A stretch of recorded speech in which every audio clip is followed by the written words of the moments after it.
Moin Leute, hier aus dem Headquarter in Hamburg. Wer kennt's eigentlich nicht? Wir machen einen schönen kurzen Aufschlag. Unser Gegner ist aber im Rückschlagspiel versiert, legt den Ball kurz in die Vorhand. Jetzt benötigen wir eine aggressive Alternative zum klassischen Schupf, nämlich den Vorhandflip. Wir starten in der Grundstellung, stehen tief, haben unser Gewicht beidseitig 50-50 verteilt auf dem Vorderfuß. In meinem Fall gibt das rechte Bein den Impuls, damit das linke Bein unter den Tisch kommt und wir mit der Flip-Bewegung starten können. Durch die Bewegung nach vorne befinden wir uns bereits in der Ausholphase. Unser linkes Bein ist mittlerweile unterhalb des Tisches. Unser Oberkörper als auch unser Schlagarm befindet sich oberhalb des Tisches.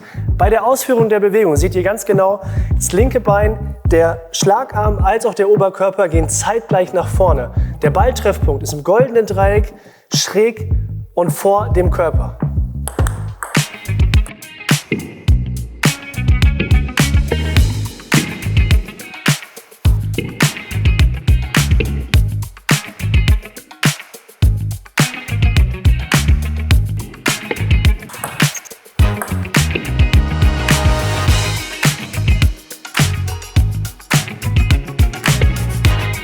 Mittlerweile sind wir am Balltreffpunkt angekommen. Aber was passiert da ganz genau? Wir benötigen unser Handgelenk, den Unterarm als auch die Schulter. Die Bewegung startet in unserer Schulter.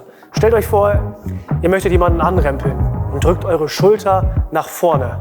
Während dieses Vorgangs geht der Unterarm als auch das Handgelenk mit nach vorne. Die Ausholphase kann ruhig mal auf dem Tisch berühren. Das heißt, es ist nicht verboten, wenn bei einem Vorhandflip euer Schläger den Tisch berührt. Und beide Bewegungen gehen wir mit einer maximalen Beschleunigung Richtung Stirn.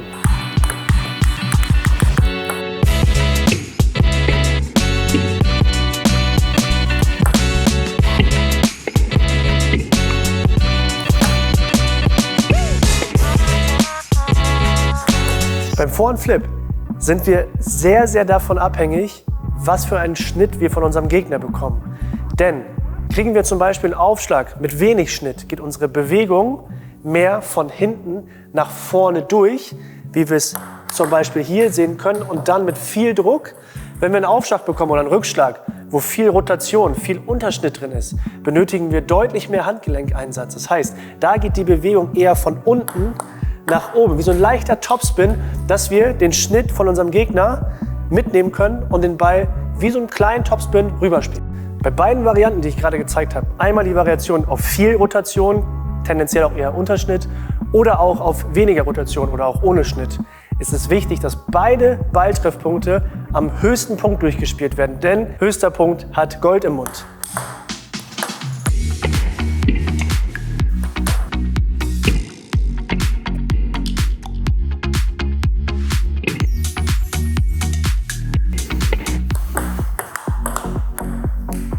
So, jetzt bleibe ich natürlich vorne stehen und ich sehe, es funktioniert nicht, ich muss ja irgendwie zurückkommen.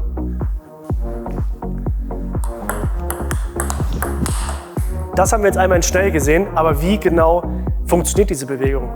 Wir haben vom Spin bzw. vom Flip unser Gewicht noch immer auf dem linken Bein. Wir führen den Schlag durch und drücken uns anschließend vom linken Bein zurück in die Grundstellung bzw. sind schon in einer geöffneten Vorhandstellung und können somit den Ballwechsel weiterspielen und gewinnen.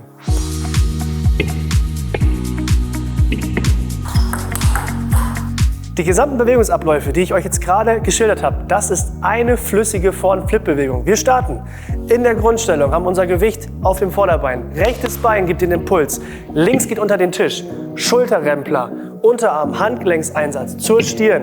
Und wieder abstoßen. Wir landen wieder in der Grundstellung und können dann weiterspielen, wenn wir wollen. Das alles zusammen ist eine flüssige Vorhand-Flip-Bewegung.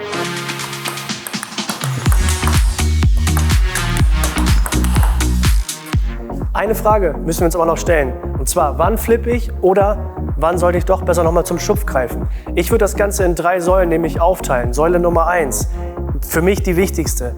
Wie viel Qualität ist im Aufschlag, wie viel Schnitt ist im Aufschlag meines Gegners, beziehungsweise wie gut sind auch seine Rückschläge.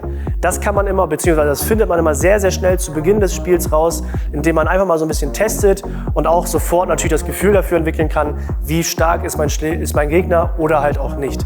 Säule Nummer 2, das variable Spiel.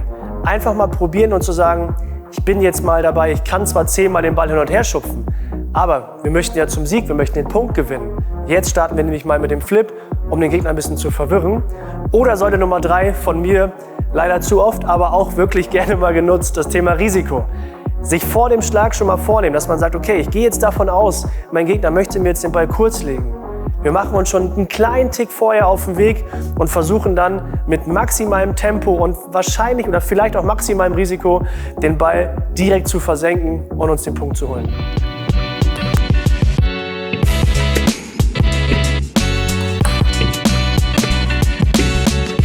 So Freunde, das war unser Flip-Video. Wenn euch das gefallen hat, beziehungsweise wenn ihr aus dem digitalen Universum mal rauskommen wollt und das in die Praxis umsetzen möchtet, bei uns bieten wir 3-mal die Woche Gruppentrainings an. Montag, Dienstag als auch donnerstags in den Abendstunden von 19 bis 20:30.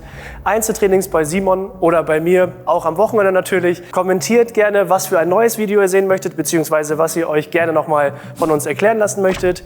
Aber natürlich auch, lasst ein Like da, klingelt unser Glöckchen und vielen Dank fürs Zuschauen.